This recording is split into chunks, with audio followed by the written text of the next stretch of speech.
Buenas noches a todos. Es un gozo poder estar aquí nuevamente. Sabemos que no podemos estar presencialmente, pero estamos en un mismo espíritu y en un mismo sentir. Hay un versículo bíblico que yo les quiero compartir. Está en Isaías 41:10 y dice así: No temas porque yo estoy contigo, no desmayes porque yo soy tu Dios que te esfuerzo, siempre te ayudaré, siempre te sustentaré con la diestra de mi justicia. Y en esta noche Dios nos invita a través de su palabra a estas dos cosas, a no temer y a no desmayar. Y la misma cita bíblica nos dice las razones, porque Él nos da la fuerza, porque Él nos ayuda y Él es nuestro sustento. Así que podemos en esta noche darle la gloria, darle la alabanza a nuestro Dios, porque sabemos que Él está con nosotros y Él es digno de recibir la alabanza.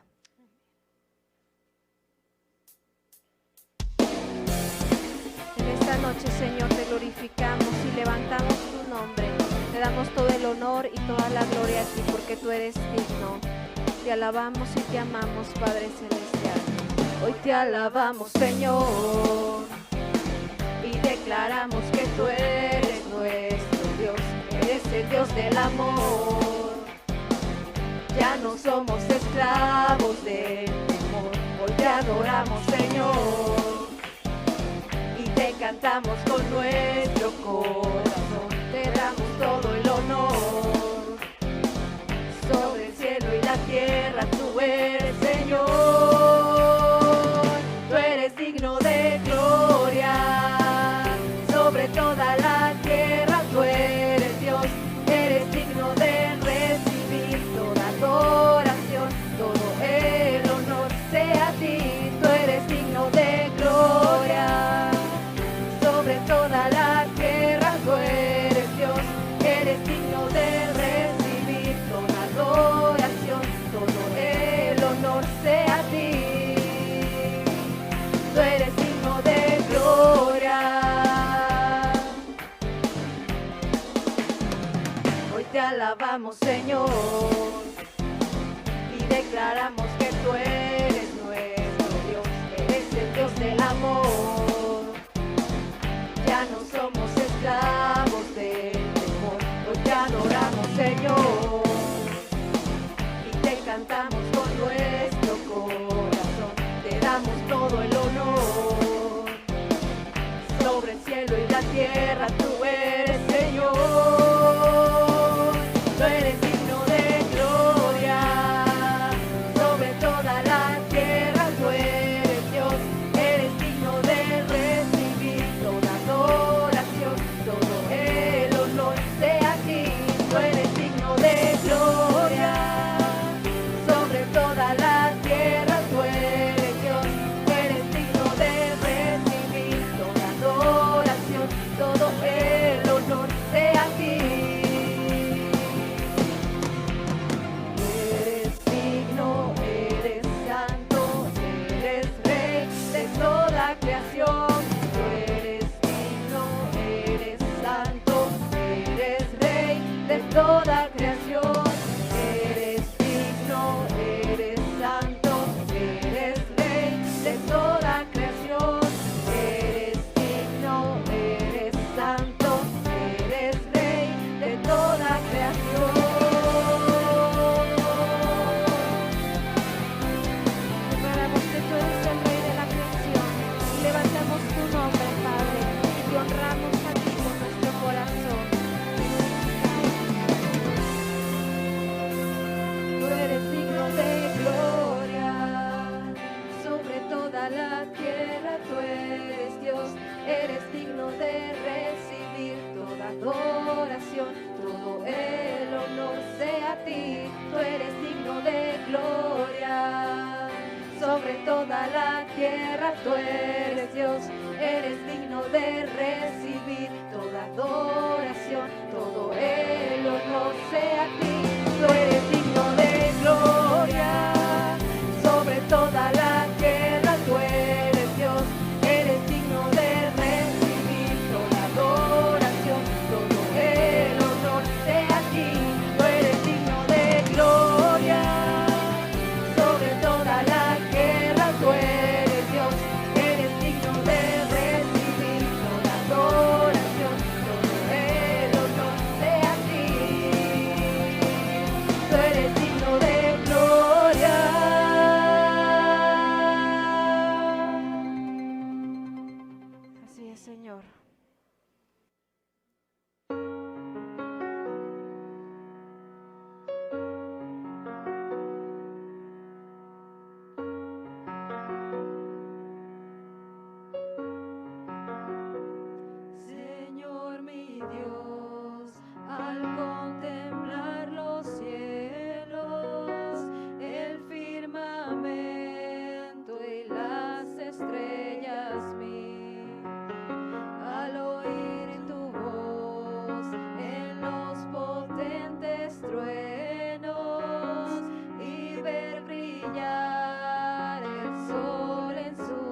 ¿Qué tal, querida iglesia? Pues es una bendición poder conectarnos de nuevo, sabiendo que aunque no estamos en el mismo lugar, estamos en el mismo espíritu, estamos en el mismo sentir, y esto lo hace Cristo, que nos ha hecho parte de su cuerpo.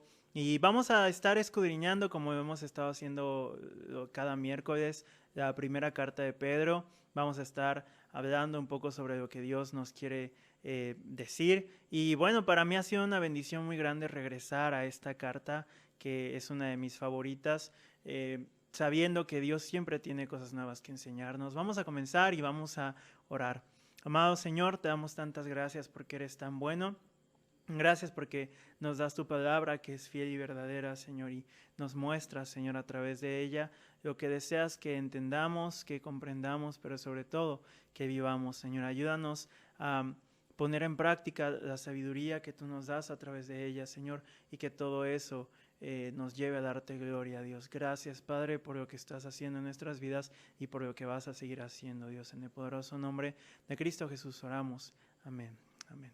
Y bueno, la semana pasada estábamos viendo con nuestro hermano Omar sobre los versículos 7 al 12, 8 al 12, perdón, del capítulo 3, y él hablaba sobre una buena conciencia y sobre esa transformación que Dios quiere que tengamos. Y a mí me quedó muy grabado esa idea que habla el apóstol Pedro de pagar el mal con el bien. Y decía Omar, no caer en la venganza, en el revanchismo, y que es algo que está muy entrelazado en nuestra mente pecaminosa, en nuestra mente pagana. Y bueno, al final de cuentas es lo que desgraciadamente muchas veces buscamos, ¿no? Que nos paguen lo que nos hicieron, ¿no? Pero bueno, hablaba Omar y nos hablaba la palabra, ¿no? Cómo es que debemos de cambiar esa mentalidad y pagar lo que nos hacen malo con bueno, con bendición, ¿no? Y si se acuerdan, los que estuvieron en el primer mensaje que dimos sobre esta carta en el templo, yo resumía este libro, esta carta, en 3 palabras que eran renacimiento, renovación y resistencia. Y lo que hablaba Omar la semana pasada era un poco apuntando más hacia la renovación, cómo es que tenemos que cambiar, tenemos que dejar algunas cosas, tomar unas cosas nuevas de parte del Señor. Pero lo que vamos a hablar esta semana, esta tarde, es más hacia el tercer punto de la tercera palabra, que es resistencia. Y vamos a estar recibiendo consejo de parte de Dios de cómo resistir parados en la fe de Cristo Jesús. No solamente la fe en Cristo Jesús, sino la misma fe de Cristo Jesús, y vamos a ver más adelante eso, para resistir en los tiempos difíciles. Y dice el versículo 13, ¿y quién es aquel que os podrá hacer daño si vosotros seguís el bien? Esto es una continuación de los versículos anteriores, donde el apóstol estaba hablando sobre, específicamente en el versículo 12, porque los ojos del Señor están sobre los justos, y sus oídos atentos a sus oraciones, pero el rostro del Señor está contra aquellos que hacen el mal. Los que estaban leyendo, los que recibieron la carta que escribe el apóstol, eran cristianos que estaban dispersos, como hablábamos el primer mensaje, que estaban regados, por así decirlo, alrededor de todo el Imperio Romano y específicamente de Asia Menor. Y estos cristianos estaban sufriendo persecución de parte de los romanos, de parte de los paganos, de parte de aquellos que pues no compartían su fe, pero que no deseaban que ellos predicaran su fe. Entonces, Pedro está consciente de que ellos están sufriendo, pero él les dice, ¿quién les puede hacer daño? Dice, si ustedes siguen el bien. O sea, si están siguiendo el bien, que el bien es Cristo mismo, ¿quién les puede hacer daño si Cristo los está guardando, si Cristo los está cuidando? Entonces, Él los anima y los impulsa a continuar a pesar de la persecución, porque pueden estar confiados, y eso aplica a nuestras vidas. Podemos estar confiados que si estamos en el camino de Dios, si estamos obedeciendo a Cristo, no hay nada ni nadie que pueda prevalecer contra nosotros, porque Dios lo ha prometido. Y después dice en el versículo 14, mas también si alguna cosa padecéis por causa de la justicia, bienaventurados sois. Por tanto, no os amedrentéis por temor de ellos, ni os conturbéis. Entonces está diciendo el apóstol Pedro, si están sufriendo, si están padeciendo a causa de la justicia, o sea, a causa de seguir a Cristo, a causa de estar predicando a Jesús, a causa de simplemente decir, bueno, yo soy cristiano, y ellos ya sufrían persecución, ya se enfrentaban a situaciones difíciles, dice, bienaventurados son. Y yo estoy seguro que cuando Pedro estaba escribiendo eso, él recordó el sermón del monte, aquel sermón en donde él estaba escuchando a Jesús y que nos narra Mateo 5, donde Jesús empieza con esa idea de bienaventurados son, ¿no? Y yo estoy seguro que Pedro recuerda eso y por eso escribe, son bienaventurados cuando sufren a causa de la justicia, cuando sufren a causa de Cristo Jesús. Y Pedro no era ajeno a eso, porque él y los discípulos, junto con los discípulos, sufrieron persecución, tanto así que algunos tuvieron que huir y muchos no alcanzaron a huir. La gran mayoría de los discípulos, si no es que todos, excepto Juan, murieron a causa de persecución. La historia de la iglesia, que aunque no está en la Biblia, la historia pues narra que el apóstol Pedro fue crucificado, pero que como no quería morir como su Señor, fue crucificado de cabeza, ¿no? Entonces ellos no fueron ajenos al sufrimiento, y si decían bienaventurados son y regocíjense, es porque ellos lo podían hacer. La cuestión aquí es que la bendición de Dios, porque bienaventurado es eso, doblemente bendecido, doblemente feliz. La bendición, la felicidad, el gozo de Dios no debe de medirse por nuestras circunstancias, no debe de medirse por lo que tenemos, en donde estamos, la posición social, la posición económica, lo que diga o lo que piense la gente de nosotros. Y creo que esto aplica mucho para lo que estamos viviendo hoy en día. Si bien no es una persecución religiosa como ellos lo estaban viviendo, sí es un momento en el que estamos pasando una prueba, en el que hay incertidumbre, en el que no sabemos qué va a suceder, en el que la duda puede atacarnos, en que el temor pueda hacer mella en nuestras mentes.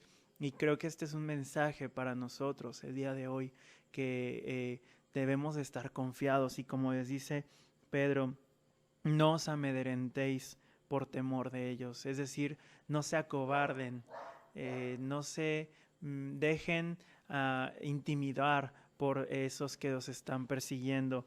Dicen, ni os conturbéis. Entonces, Pedro está diciendo eso, ¿no? O sea, es cierto, hay persecución, hay hombres, hay personas malas que quieren hacerles daño, o en nuestro tiempo, en estos momentos, es cierto, hay un virus que es invisible y que no sabes en dónde está, ni sabes si está dentro de ti o no, que te hace daño, que lastima tu cuerpo. Es cierto, es una realidad, no podemos negarlo. Los muertos, los enfermos no nos permiten negarlo, pero viene pero del que habla el apóstol Pedro, pero hay algo más grande que eso. Y era lo que les estaba diciendo Pedro a ellos. Hay algo más grande, hay alguien más grande que los persiguen. Hay alguien más grande que ese virus que nos persigue, por así decirlo, a nosotros. Y ese es nuestro Dios. Y por eso debemos estar confiados. Y entonces Pedro continúa diciéndoles, sino santificad a Dios el Señor en vuestros corazones y estad siempre preparados para presentar defensa con mansedumbre y reverencia ante todo el que os demande razón de la esperanza que hay en vosotros. Entonces Pedro les dice, no tengan miedo, no se acobarden, sino estén siempre preparados y sobre todo, dice, me encanta, santifiquen a Dios vuestro Señor en sus corazones. ¿Qué significa esto? Significa que pongamos en primer lugar a Dios en nuestro corazón. Esa idea de santificar al Señor nuestro Dios en nuestro corazón implica que todo lo que hay en nuestro corazón que pueda ocupar el lugar de Dios tiene que salir, tiene que ser desechado. No importa si es tu vida, no importa si es tu familia, tu esposo, tus hijos, tu cuerpo, tus bienes, tus ideas. Cualquier cosa que esté ocupando el lugar de Dios en tu corazón tiene que salir.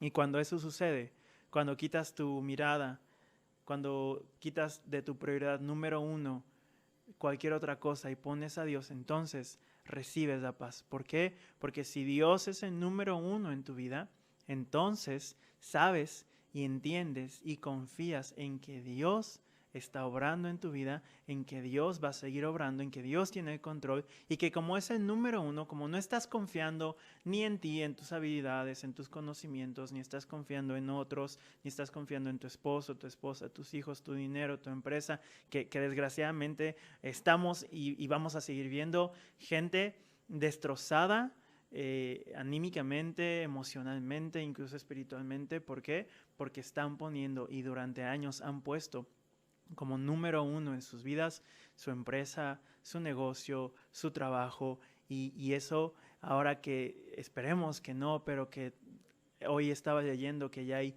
3,000 personas en nuestro país que se han quedado sin trabajo, y ese número va a aumentar. Y si ponemos eso, nuestro trabajo, nuestro negocio, nuestra empresa, como número uno en nuestro corazón, en nuestra vida, cuando eso caiga, si es que cae, vamos a caer con él. Y por eso ponemos y debemos de poner sobre todo, sobre todas las cosas, a Dios en nuestro corazón. Por eso dice santifiquen, o sea, póngalo en el primer lugar, en el lugar más importante. Y como cristianos no estamos exentos de tener ídolos, o sea, cosas que estén en el lugar de Dios.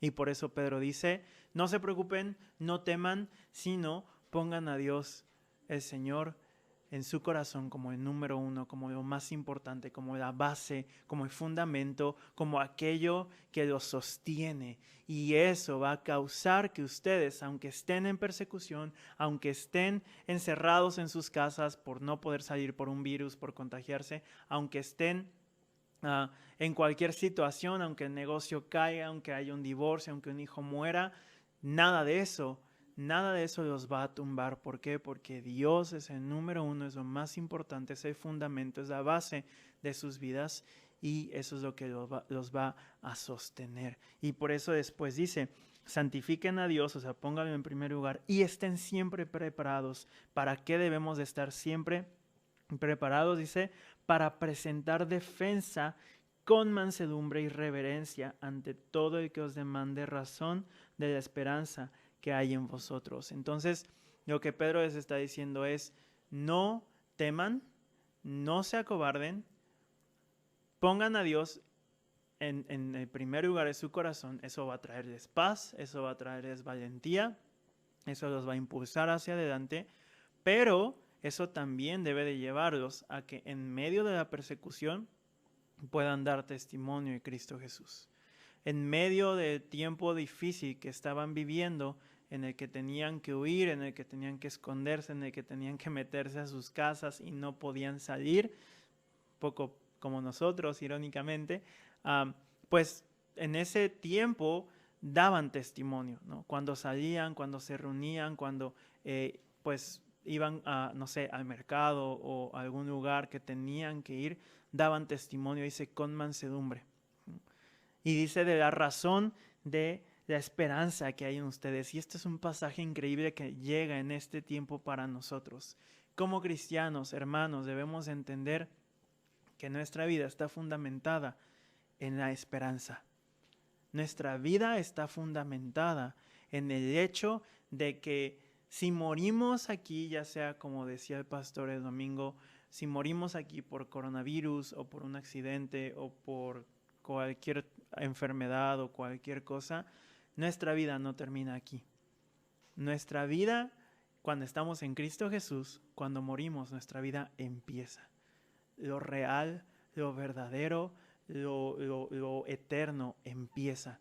Y ahí es cuando debemos de gozarnos y alegrarnos. Y por eso dice, estén preparados para dar razón de la esperanza que hay en ustedes. Prepárense para que la gente les pregunte, ¿por qué estás tan tranquilo? ¿En qué estás poniendo tu confianza? ¿Cómo es que no te estás muriendo de miedo si la economía se está cayendo a pedazos, si los negocios se están cerrando, si la gente está perdiendo su trabajo, si la gente se está muriendo, si los hospitales se están llenando? ¿Cómo es que estás tan tranquilo? Y que en ese momento tú puedas decir, es algo que solamente Cristo Jesús me da. Es algo que solamente Dios, que resucitó a Cristo Jesús, ahora que estamos en Semana Santa y que vamos a estar celebrando, recordando, aunque no vamos a estar juntos, vamos a estar recordando la muerte, la sepultura y la resurrección gloriosa de nuestro Señor, y decir eso que celebramos esta semana es lo que me da esperanza y es lo que me da paz, es lo que me impulsa a decir, no importa si la economía cae, no importa si me enfermo, no importa si me muero, estoy confiado en lo que Cristo Jesús ha hecho, y eso es lo que me da esperanza y eso es lo que me anima y me impulsa a continuar. Y después dice, teniendo buena conciencia, para que en lo que murmuran de vosotros como de malhechores sean avergonzados los que calumnian vuestra buena conducta en Cristo. La gente se burlaba de ellos, la gente los calumniaba, o sea, la gente inventaba chismes y hablaba de ellos, no porque fueran malos, no porque tuvieran una mala conducta, sino al contrario, porque tenían una buena conducta, porque se portaban muy bien, por así decirlo. Estamos viviendo en el mundo al revés. La Biblia lo dice.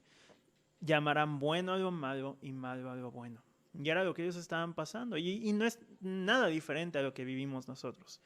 No es para nada diferente a lo que estamos viviendo en nuestro tiempo, con esa falsa tolerancia, con esas ideologías que quieren meternos a fuerzas a toda la sociedad.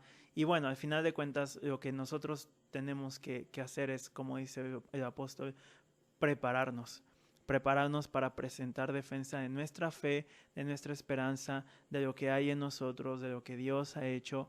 Y no solamente es con nuestras palabras, y es lo que está diciendo aquí Pedro.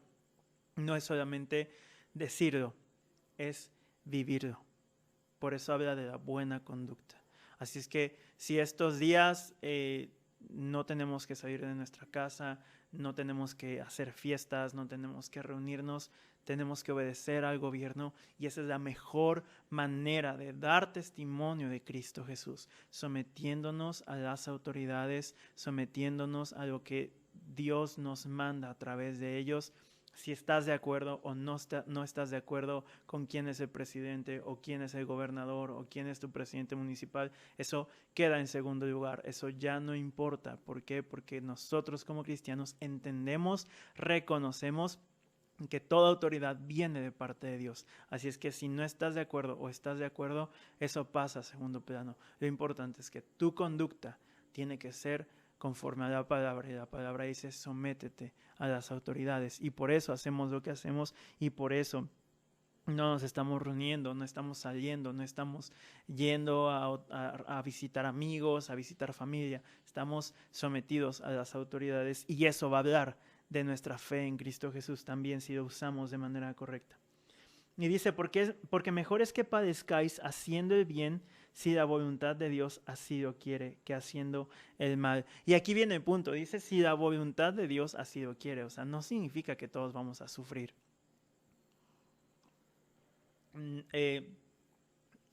Hace unos días estaba leyendo un artículo que hablaba sobre la teología del sufrimiento, ¿no? Y mencionaban algunos personajes de la Biblia, y parte del énfasis de la idea era, ok, debemos de reenfocar nuestra teología del sufrimiento. ¿Por qué? Porque vivimos en una sociedad que no nos gusta sufrir, ¿no? Una sociedad que negamos el sufrimiento y que buscamos la satisfacción o ser complacidos, ¿no? Y claro, tenemos que tener una teología del sufrimiento correcta, en el sentido de que no sufrimos porque Dios nos haga sufrir o porque Dios sea malo con nosotros, sino sufrimos a consecuencia de los errores, a consecuencia del pecado, a consecuencia de la maldad del mundo. Pero también debemos de entender que sobre el sufrimiento está la soberanía de Dios, es decir, la omnipotencia, el hecho de que Dios es todopoderoso. Y eso no escapa de su mano, ¿no? Y bueno, si estamos sufriendo es por, como dice aquí, si la voluntad de Dios así lo quiere. O sea, si Dios lo permite, si Dios permite que pasemos por situaciones complicadas como en estos momentos, entonces es porque Dios quiere enseñarnos algo, porque Dios quiere hacer algo con nuestra vida, porque Dios quiere usarnos de cierta manera y no tenemos que negarnos, no tenemos que, por más complicado que parezca, no tenemos que darle la vuelta a eso, sino tenemos que abrazarlo, aceptarlo y avanzar, avanzar en fe sabiendo el poder y el amor que nuestro Dios tiene y que eso nos lleva a la victoria que Dios ya nos ha dado a través de Cristo Jesús. Y dice, mejor es que padezcáis haciendo el bien. O sea, es mejor que padezcas mientras tienes una buena conducta o a causa de que tienes una buena conducta, a que padezcas porque estás haciendo las cosas mal, ¿no? Porque estás rompiendo la ley de Dios y la ley del mundo, ¿no? Y nos da el ejemplo del máximo sufrimiento, y por eso les digo que este mensaje no es coincidencia y cae en un tiempo perfecto, porque nos habla de lo que estamos viviendo, y específicamente en esta semana que es Semana Santa, que a lo mejor no se siente como Semana Santa, porque los que salen a lo mejor no van a poder salir, los que vamos a la iglesia no vamos a poder ir a la iglesia, pero es Semana Santa, ¿no? Y el hecho de estar en nuestras casas, de estar encerrados, no cambia la realidad de lo que sucedió hace 2000 algo de años o un poco menos tal vez. El hecho de que Cristo, la figura histórica, real, verídica que existió de Jesucristo de Nazaret, hijo de María, hijo adoptivo de José, que creció, que tuvo discípulos de los cuales hay muchos registros, de quien también hay muchos registros externos a la Biblia, fue a la cruz, murió crucificado, fue sepultado en una tumba prestada de un hombre rico, y al tercer día no encontraron su cuerpo. Los judíos mintieron, dijeron que su cuerpo había sido robado, pero los discípulos lo vieron. Y dice el apóstol Pablo en 1 Corintios que más de 500 personas lo vieron. No fue una alucinación colectiva, no fueron ideas inventadas. ¿Por qué? Porque los discípulos estuvieron dispuestos a morir. Y no hay nadie que esté dispuesto a morir por una mentira. Ellos sabían lo que habían visto. Estaban seguros de que Cristo resucitado se les había aparecido. Estuvo frente a ellos, lo vieron, lo tocaron, comieron con ellos, estoy seguro que lo abrazaron, lo besaron, se acercaron a él y convivieron con él. Pero al final de cuentas, el punto de esto es que Cristo nos da el ejemplo máximo, no solamente de amor, de bondad, de perdón, de cosas bonitas. Claro que sí, es nuestro ejemplo máximo. Pero Cristo nos da el ejemplo máximo de sufrimiento. Y es lo que dice aquí el apóstol Pedro. Porque también Cristo padeció una sola vez por los pecados, el justo por los injustos, para llevarnos a Dios, siendo a la verdad muerto en la carne. No hay duda, Jesucristo murió, pero dice vivificado en espíritu. O sea, su espíritu no murió. Su espíritu se mantuvo con vida, y dice en el cual, o sea, en el espíritu, también fue y predicó a los espíritus encarcelados. Este es un pasaje bien complicado, por así decirlo, porque de aquí surge una idea o doctrina o creencia de que Cristo bajó a algún lugar, que tal vez no podemos llamar el infierno, pero sí al lugar de los muertos, a predicarles, ¿no? Y bueno, personalmente pienso que si la palabra lo está diciendo así, entonces así es, ¿no? O sea, bajó, dice, a predicar a los espíritus encarcelados. No sabemos si son a los muertos, a los seres humanos muertos, o a los espíritus encarcelados. También se puede referir incluso a los ángeles caídos, o sea, a los demonios. Que yo todavía pongo un poco en duda eso, porque ¿qué haría Jesús predicándoles a ellos si él sabe, pues, quiénes son y por qué están ahí? Pero bueno, al final de cuentas entendemos que aunque Cristo murió en la carne, no murió en el espíritu, ¿no? Y su espíritu estaba haciendo algo en ese tiempo, ¿no? Antes de resucitar, de salir corporalmente de la tumba, ¿no? Pero al final de cuentas entendemos que Cristo nos da el ejemplo máximo de sufrimiento, ¿no? Y cuando pensemos o cuando llegamos a pensar que nuestro sufrimiento es grande, que nuestras aflicciones son grandes, que nuestra tristeza es grande, que nuestra preocupación es grande, cuando pensamos eso, cuando lleguen esos pensamientos a nuestra cabeza, lo que tenemos que hacer es voltear a la cruz, recordar la experiencia traumática, por así decirlo, de Jesús en la cruz. Cuando pienses que nadie entiende tu dolor, cuando pienses que nadie entiende tu sufrimiento, cuando pienses que estás solo, cuando pienses que nadie te entiende, cuando pienses que no hay nadie en este mundo que ha sufrido más que tú, no hay nadie en este mundo que pueda consolarte, no hay nadie en este mundo que pueda entenderte, voltea a la cruz.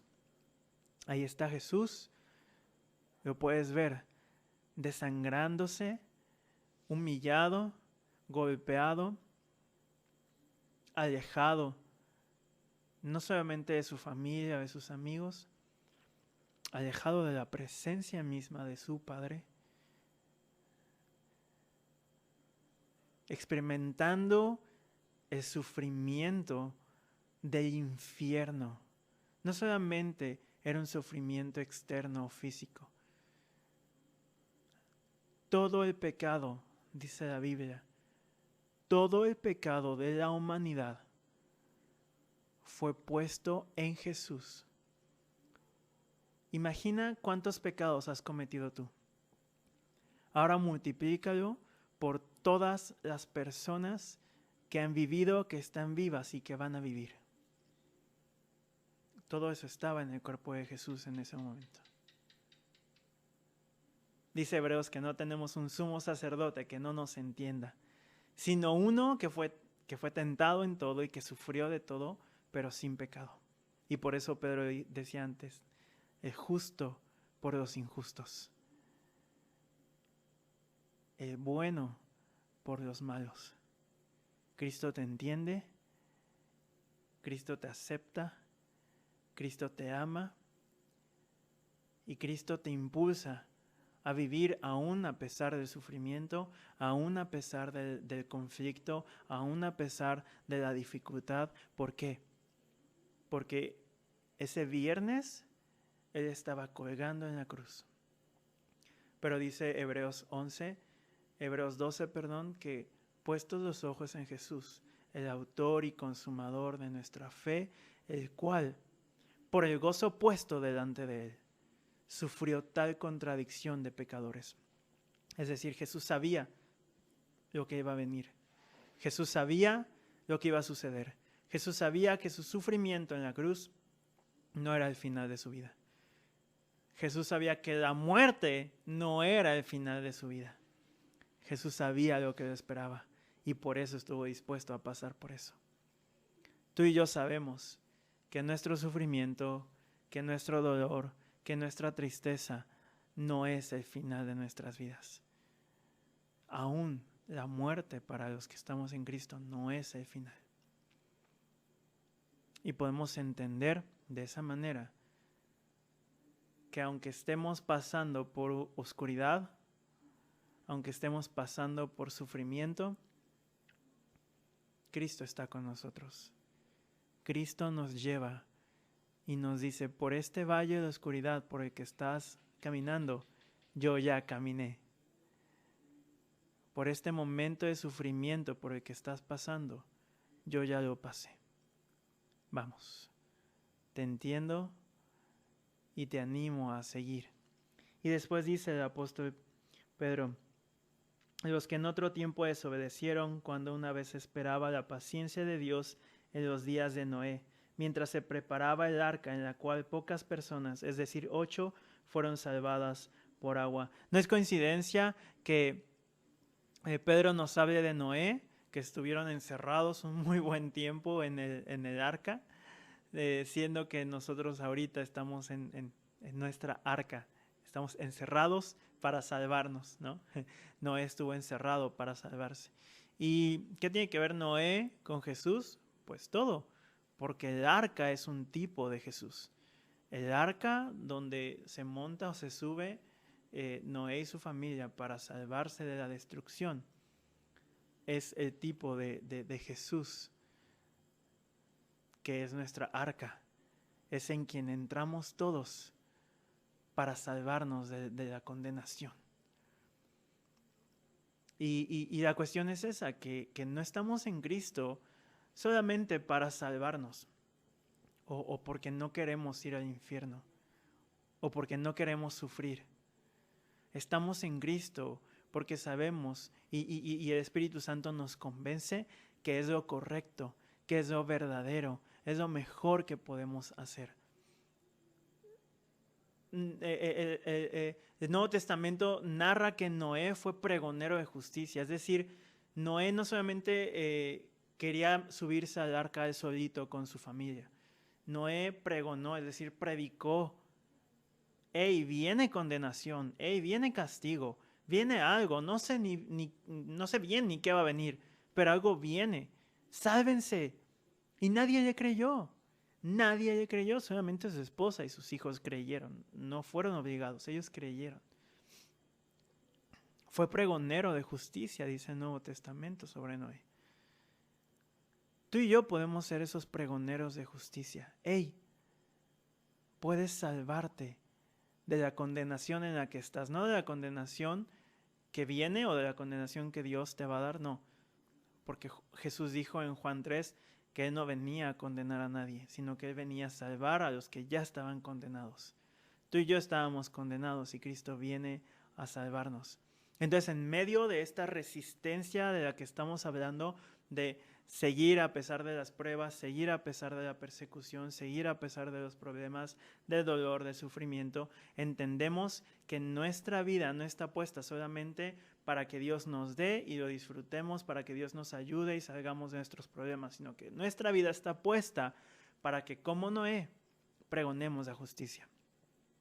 Para que, como Jesús, demos todo en nosotros por otros. De eso se trata esto.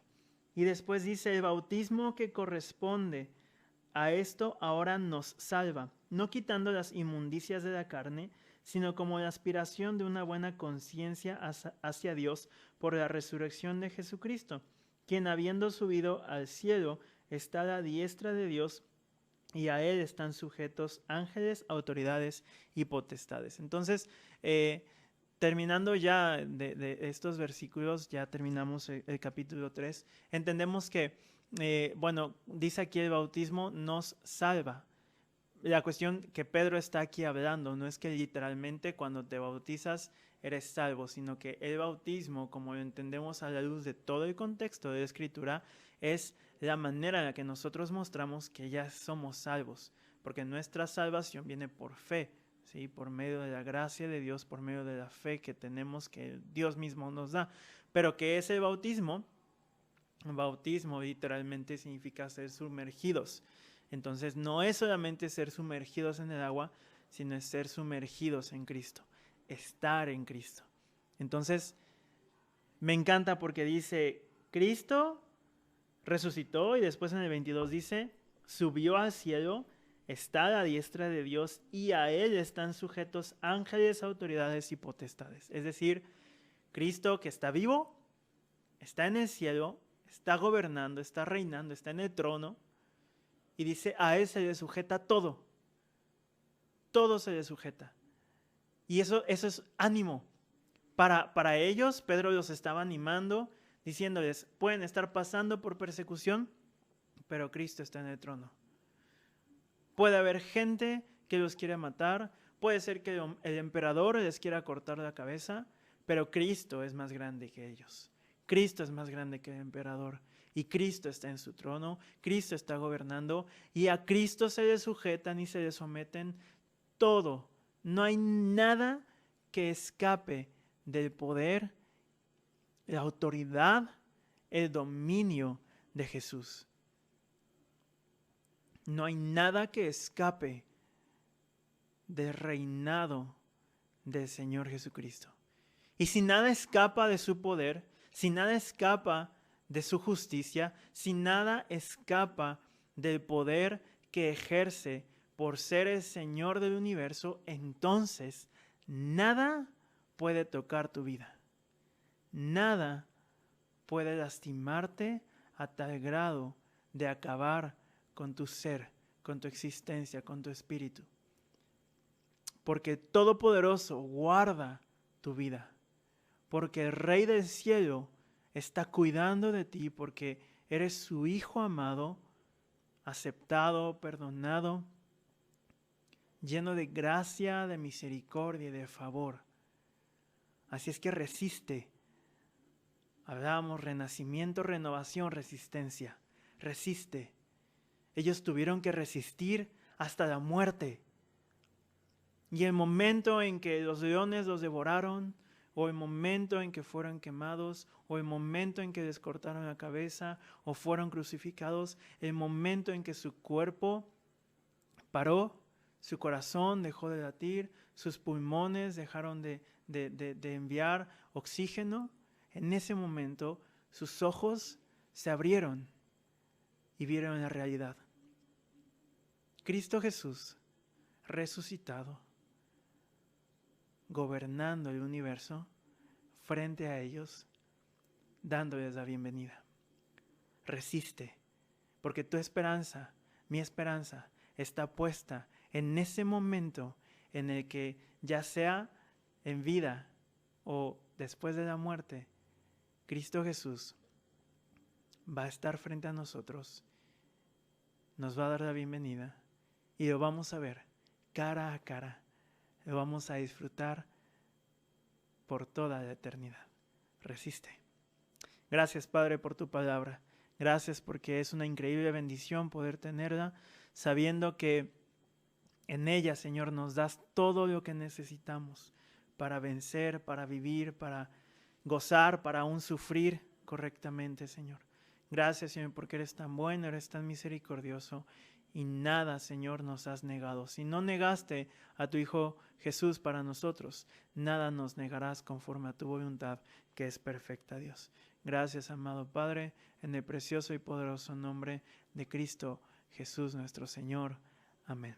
Hermanos, pues que Dios los siga bendiciendo. Quiero, en primer lugar, agradecerles por la fidelidad que han estado teniendo para con Dios a través de sus diezmos y ofrendas. Sabemos que es un tiempo complicado para todos, pero también sabemos que Dios está en control y que Dios provee.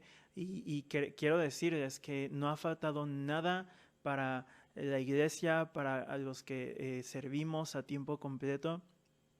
Es una bendición. Podemos también estar bendiciendo familias tanto dentro como fuera de la iglesia en este tiempo complicado. Así es que gracias y bueno, sigamos siendo fieles para con nuestro Dios, sabiendo que Dios provee, sabiendo que Dios nos da, no porque le demos, sino que nos da porque nos ama.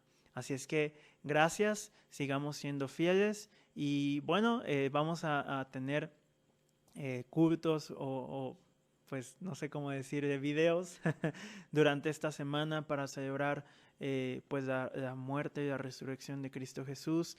Así es que también quiero pedirles que sigan compartiendo. Compartan, les llegan a ustedes los links de los videos, de los cultos. Compártanlos, que más personas puedan escuchar la palabra de Dios, que más personas puedan conocer a Cristo Jesús y más en estos días que tal vez hay más gente que está sensible y que se está dando cuenta de su necesidad de Dios. Entonces, hagamos la labor. Si a lo mejor tú no sabes cómo compartir o cómo evangelizar, pues comparte estos videos y que sean de bendición para otros. Amén. Entonces, pues que el Señor nos bendiga y de aquí hasta que nos veamos, pues que podamos disfrutar de su bendición, de su favor, que Él pues muestre su rostro y lo haga resplandecer, nos dé paz, nos bendiga mientras salimos, mientras estamos en nuestra casa, y que nos llene de ese amor infinito de Cristo Jesús y de ese favor a través del Espíritu Santo para poder ser de bendición para otros. Que Dios les bendiga, hermanos.